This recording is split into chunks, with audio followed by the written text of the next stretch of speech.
ഈ വരുന്ന ചെറിയ പെരുന്നാളിന് ദുബായിൽ നിന്ന് ഹത്ത ഒമാൻ ബോർഡർ കടന്ന് സോഹാർ വഴി മസ്കറ്റിലേക്ക് പോകാൻ പ്ലാൻ ചെയ്തിരിക്കുന്ന ആൾക്കാരാണ് നിങ്ങൾ. അങ്ങനെയെങ്കിൽ ഈ വീഡിയോ സ്കിപ്പ് ചെയ്യാതെ കാണാം. ദുബായിലെ DAPയിൽ നിന്ന് ഹത്ത ഒമാൻ ബോർഡറൊക്കെ കടന്ന് സോഹാർ വഴി മസ്കറ്റിലേക്ക് പോകുന്ന നൈറ്റ് യാത്രയുടെ ഫുൾ വിശദവിവരങ്ങളാണ് കേട്ടോ ഈ വീഡിയോയിലൂടെ ഞങ്ങൾ ഉൾക്കൊള്ളിച്ചിട്ടുള്ളത്. ഫബീറാണ്, വെൽക്കം ബാക്ക് FJ വ്ളോഗ്സ്.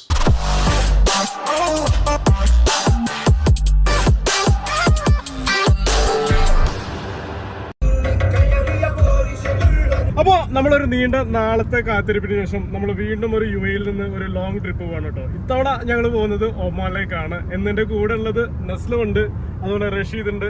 ഇത് കൂടാണ്ട് വേറെ 2 പേര് കൂടിയിട്ട് വരുന്നുണ്ട് കേട്ടോ. 2 പേരും ഷാർജയിൽ തന്നെ ജോയിൻ ആവുന്നത്. അവിടുന്ന് നമ്മൾ ഏകദേശം ഒരു 4.5 മണിക്കൂർ യാത്ര ചെയ്തിട്ട് നമ്മൾ ഹത്ത ബോർഡറിലൂടെ സോഹാറിലൂടെ ഒക്കെ വഴിയായിട്ട് നമ്മൾ ഇന്ന് മസ്കറ്റിലേക്ക് പോകണം കേട്ടോ.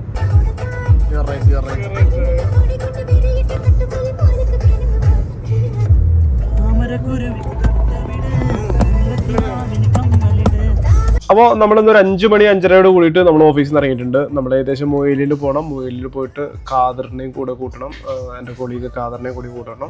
പിന്നെ അത് കഴിഞ്ഞിട്ട് ഷെഫീഖ് എന്ന് പറഞ്ഞിട്ട് ഞങ്ങളുടെ കൂട്ടത്തിലൊരു ഡോണുണ്ട്, അവനെ കൂടെ കൂട്ടിയിട്ട് ഞങ്ങൾ 4 പേര് കൂടിയിട്ടാണ് ഞാൻ നേരത്തെ പറഞ്ഞ പോലെ നമ്മൾ പോകുന്നത്. ഇപ്പോൾ നമ്മൾ മൊയിലേക്ക് പോകുന്ന വഴിയിലാണ്.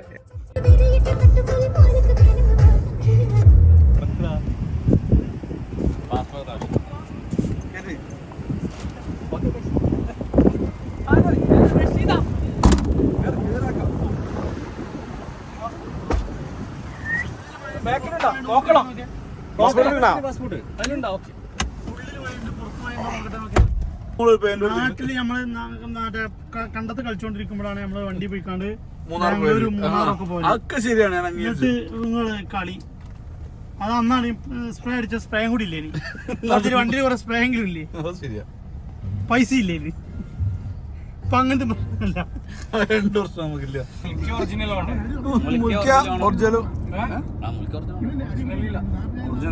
അപ്പൊ കോപ്പിയില്ല ഇതില്ലേ, നിങ്ങളായിരുന്നല്ലോ ആസ്വദനല്ലേ, അപ്പൊ സീനില്ല. എനിക്ക് ഒറിജിനൽ ആണോല്ല, അപ്പൊ ഹാർഡ് കോപ്പി എല്ലാവരും കൊടുക്കുന്നില്ലല്ലോ.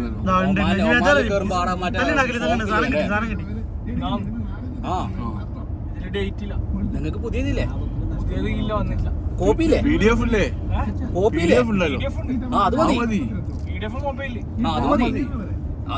2 സൈമ, നിങ്ങൾ ആസ്യോണോ നിങ്ങൾ സൈമല്ല. നമ്മുടെ ഒരു റൂട്ട് മാപ്പ് എന്ന് പറയുന്നത് ദുബായിലെ DAPയിൽ നിന്ന് യാത്ര തുടങ്ങി ഷാർജ മൊയിലിൽ വന്നിട്ട് അവിടെ നിന്ന് ഹത്ത ബോർഡർ വഴി സോഹാറൊക്കെ കടന്ന് നമ്മൾ മസ്കറ്റിലേക്ക് പോകുന്ന കേട്ടോ. അപ്പോൾ നമ്മളിപ്പോൾ ഹത്ത ഒമാൻ ബോർഡറിലേക്കുള്ള യാത്രയിലാണ്. അപ്പോൾ ബോർഡറൊക്കെ കടന്നതിന് ശേഷം, അതായത് ഹത്ത ഒമാൻ ബോർഡറൊക്കെ കടന്നതിന് ശേഷം എന്തെല്ലാം ഡോക്യുമെന്റ് ആണ് നമുക്ക് വേണ്ടത്, വിസ പ്രൊസീസിങ് കാര്യങ്ങൾ എന്തൊക്കെയാണെന്നൊക്കെ ബോർഡർ കടന്നതിന് ശേഷം നമ്മൾ വ്യക്തമായിട്ട് പറഞ്ഞുതരാം കേട്ടോ.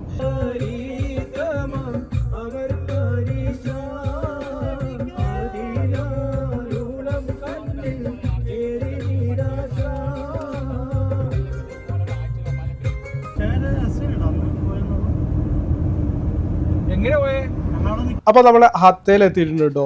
ഹത്തയിൽ നിന്ന് നമ്മൾ എന്തെങ്കിലും ലേറ്റ് ആയിട്ട് ഫുഡ് കഴിക്കാന്ന് വിചാരിച്ചിട്ട് റെസ്റ്റോറൻറ്റ് തപ്പിയെടുക്കാണ്. അങ്ങനെ നമുക്കൊരു ഫൈനൽ ഒരു അഫ്ഗാൻ ഇത് കിട്ടിയിട്ട് നോക്കൂ.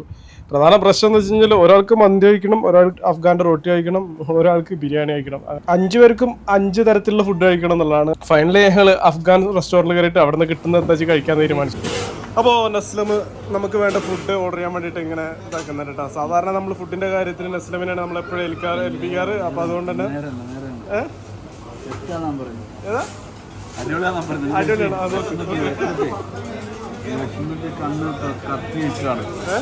വിശന്നിട്ട് കണ്ണ് കത്തി നിൽക്കാണ്. ആ ഒരു അവസ്ഥ അതെ.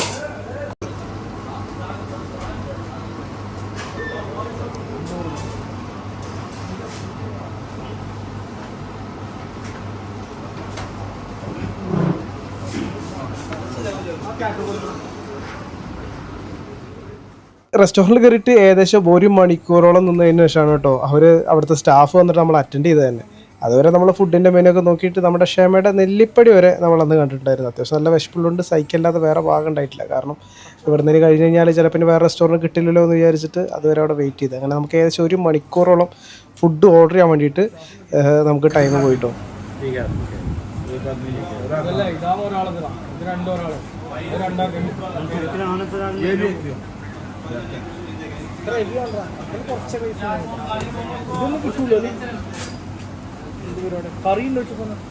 കറിയുണ്ട്, ഇതിന് മോനെ ഇത് രണ്ടോ ചെയ്യൂലോ ഒന്നും കൂടി വേണം.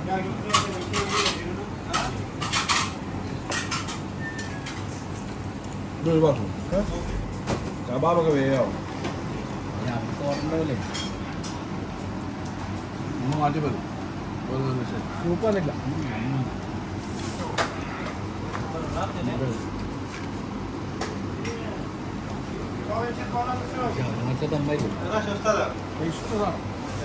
മറ്റേ സ്ഥലം ഇങ്ങോട്ടല്ലേ ഹത്ത ഫോർട്ട് ഹോട്ടൽ ഇത് അടിപൊളി എന്ന് പറഞ്ഞ വലിയ വിഷയം ഉണ്ടാ. ഞാനിങ്ങനെ വെള്ളം കഴിക്കാൻ ആരെ കൂട്ടി അതൊരാൾ കൂട്ടണം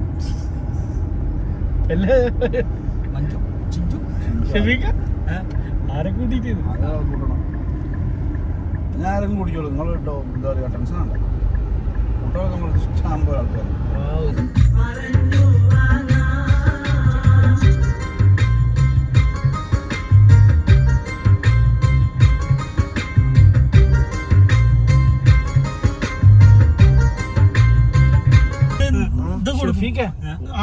മറ്റേ 5 റൂംസ് ഉണ്ടായിട്ടില്ലേ അല്ല 5 റിയാല് അതന്നെ മറ്റേ 50 ഇപ്പൊ ഇവർക്കും വേണ്ട ഈ വിസ ചേഞ്ച് ചെയ്താക്കും വേണ്ട അവർക്ക് ഓൾറെഡി ട്രാവൽസ് ഉണ്ടായിരുന്നല്ലേ. അവർക്ക് ഒമാ വിസ ഉണ്ടാവുമല്ലേ എടുത്തിട്ടുണ്ടോ ഓൺലൈനിൽ ലിസ്റ്റ് എടുക്കുമല്ലോ. അപ്പൊ നമുക്ക് ഫ്രീ നമുക്ക് യു എ വിസയിലാക്ക് യുഎയിൽ വിസയിലേക്ക് ഫ്രീ. ആദ്യം 5 റിയാൽ 50 റംസ് വാങ്ങുന്നത്. അതിനാണ് ആ ഫോം. വൈകുന്നേരം ഒരു 8:30 കൂടിയിട്ടാണ് നമ്മൾ ഷാർജ തിരിച്ചത്. നമ്മളൊരു ഹത്തയിലേക്ക് ഒരു 9-10 മണിയോട് കൂടിയിട്ട് നമ്മളെത്തി. അവിടെ നമ്മൾ ഡിന്നറൊക്കെ കഴിച്ചിട്ട് ഏകദേശം ഒമാൻ ബോർഡർ ഒരു 10-15 മിനിറ്റ് മുകളിലൊക്കെ നമുക്ക് ഒമാൻ ബോർഡറൊക്കെ നമുക്ക് കിടക്കാൻ പറ്റിയിട്ടോ. ഡോക്യുമെൻറ്റേഷൻ കാര്യങ്ങളൊന്നും നമ്മൾ ഖത്തറിലേക്ക് പോകുന്ന അത്രയ്ക്ക് ബുദ്ധിമുട്ടും കാര്യങ്ങളൊന്നും ഉണ്ടായിട്ടില്ല. വളരെ പെട്ടെന്ന് തന്നെ നമ്മൾ കാര്യങ്ങളൊക്കെ കിടന്ന് നമുക്ക് യു എ റെസിഡൻസ് ഉള്ളവർക്ക് ഒമാനിലേക്കുള്ള വിസ ഫ്രീ ആണ്. ഒരാൾക്ക് 35 ദിർഹംസ് മാത്രമാണ് കേട്ടോ നമ്മൾ യു എയിൽ നിന്ന് എക്സിറ്റ് ആവാൻ വേണ്ടിയിട്ട് കൊടുത്തിട്ടുള്ളത്. അത് കഴിഞ്ഞ് പിന്നെ നമ്മുടെ വണ്ടിയുടെ ഇൻഷുറൻസ് ഞങ്ങളുടെ വണ്ടിക്ക് ഓൾറെഡി ഒമാൻ കവർ ആയതുകൊണ്ട് നമ്മൾ ഇൻഷുറൻസ് കമ്പനിയിൽ വിളിച്ചിട്ട് അവരുടെ കയ്യിൽ നിന്ന് ഒരു ഓറഞ്ച് പേപ്പർ വാങ്ങിയിട്ട് നമ്മൾ കയ്യിൽ വെക്കുകയാണ് ചെയ്തത്. ഇൻഷുറൻസിന് നമ്മൾ സെപ്പറേറ്റ് പേയ്മെൻ്റ് ഒന്നും കൊടുത്തിട്ടില്ല കേട്ടോ. പിന്നെ നിങ്ങളുടെ വണ്ടിക്ക് ഒമാൻ ഇൻഷുറൻസ് ഇല്ലാന്നുണ്ടെങ്കിൽ ഈ ബോർഡറിൽ എത്തി നമ്മൾ എമിഗ്രേഷനൊക്കെ കഴിഞ്ഞ് കഴിഞ്ഞാൽ നിങ്ങൾക്ക് അവിടെ നിന്ന് ഇൻഷുറൻസ് എടുക്കാനുള്ള ഓപ്ഷൻസ് കിട്ടും. അവിടെ നമ്മൾ ചെറിയൊരു എമൗണ്ട് കൊടുത്തു കഴിഞ്ഞാൽ നമുക്ക് 7 ഡേയ്സിനോ അല്ലെങ്കിൽ 5 to 7 ഡേയ്സിൻ്റെ ഒക്കെ ഒരു ഇൻഷുറൻസ് നമുക്ക് താൽക്കാലികമായിട്ട് കിട്ടും കേട്ടോ. പിന്നെ നിങ്ങൾ ഈ വരുന്ന ഈദ് ഹോളിഡേക്കൊക്കെ ഇതുവഴി യാത്രയൊക്കെ ചെയ്യുന്നുണ്ടെങ്കിൽ നിങ്ങൾ ഒന്നുകൂടി ഏതെങ്കിലും ട്രാവൽസായിട്ടോ അല്ലെങ്കിൽ മുൻപ് യാത്ര ചെയ്ത ആൾക്കാരായിട്ട് ഒന്നുകൂടി ഡീറ്റെയിൽസ് എടുത്ത് വെച്ചേക്ക്. ഏത് സമയത്താണ് റൂൾസൊക്കെ ചേഞ്ച് ആവുന്നത് നമുക്ക് പറയാൻ പറ്റില്ല. ഈ ഒരു യാത്ര ഞങ്ങൾ പോയത് ഏകദേശം 3 months മുൻപാണ്. അപ്പോൾ അന്ന് ഈ വിധത്തിൽ പ്രൊസീജിയറാണ് ഉണ്ടായിരുന്നത്. അതുകൊണ്ടാണ് അന്നുണ്ടായ കാര്യങ്ങൾ എക്സ്പ്ലെയിൻ ചെയ്തത് കേട്ടോ. അപ്പോൾ നിങ്ങൾ ഈ വരുന്ന ഇതിനൊക്കെ പോകാൻ പ്ലാൻ ഉണ്ടെന്നുണ്ടെങ്കിൽ ഒന്ന് അഡ്വാൻസ് ആയിട്ട് നിങ്ങൾ എന്ത് ചെയ്യുക, ഈ ഡീറ്റെയിൽസും കാര്യങ്ങളൊന്നും മുൻകൂട്ടിയിട്ട് എന്ത് ചെയ്യുക, നിങ്ങൾ അറിഞ്ഞിരിക്കുക. അപ്പോൾ ഈ വീഡിയോ കാണുന്ന ആരെങ്കിലും ഇപ്പം അടുത്ത് ഈ വഴി അതായത് ഒമാൻ ബോർഡർ വഴി മസ്കറ്റിലേക്ക് പോയിട്ടുണ്ടെങ്കിൽ അന്ന് നിങ്ങൾക്ക് എന്തെങ്കിലും ഞാൻ പറയാത്ത എന്തെങ്കിലും അഡീഷണൽ പ്രൊസീജിയർ വന്നിട്ടുണ്ടെങ്കിൽ ഒന്ന് വീഡിയോക്ക് താഴെ കമൻറ്റ് ചെയ്യും. ഈ വീഡിയോ കണ്ടിട്ട് മസ്കറ്റിലൊക്കെ ട്രിപ്പ് പോകാൻ പ്ലാൻ ചെയ്ത ആൾക്കാരുണ്ടല്ലോ അവർക്ക് ഏകദേശം ഒരു ഐഡിയ കിട്ടും.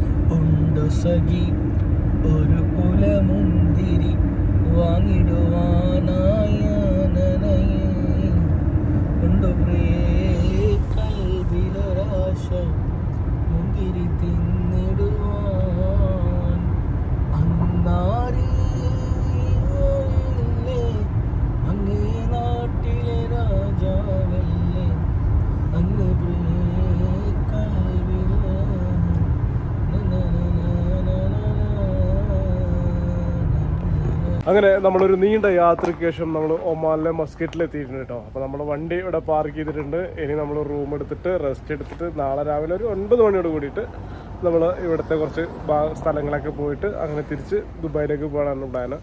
ഇപ്പോൾ തൽക്കാലം പരിപാടി എന്ന് വെച്ചാൽ ചെറുതായിട്ടൊന്ന് ഉറങ്ങുക, നല്ല രീതിയിൽ ഉറങ്ങുക. ഏകദേശം 3 മണിയായിട്ടുണ്ട് കേട്ടോ. ഞങ്ങൾ ഏകദേശം ഒരു 12 മണിയോട് കൂടി ഇവിടെ എത്തുന്നതാണ്. കൂടെ ഉള്ളവർ അങ്ങോട്ടോട്ടൊക്കെ ലേറ്റ് ആയതുകൊണ്ട് നമ്മളിപ്പോൾ ഏകദേശം ഒരു 3 മണിയായിട്ടുണ്ട്. ഇനി റൂമൊക്കെ എടുത്ത് അവിടെ നല്ല രീതിയിൽ റെസ്റ്റ് എടുത്തതിന് ശേഷം നമുക്ക് എന്ത് ചെയ്യാം, നാളെ രാവിലത്തോട് കൂടിയിട്ട് നമുക്ക് പുറത്തെ കാഴ്ചകൾ കാണാൻ വേണ്ടിയിട്ട് പോവാം. നീ മധുരണ്ടെങ്കിലേ കുടിക്കുള്ളൂ ചായ, മധുരല്ലാതെ കുടിക്കില്ല. നോട്ടെ ഒരു ഗ്ലാസ് പറ്റിയാ നോട്ടെ. മധുരമില്ല.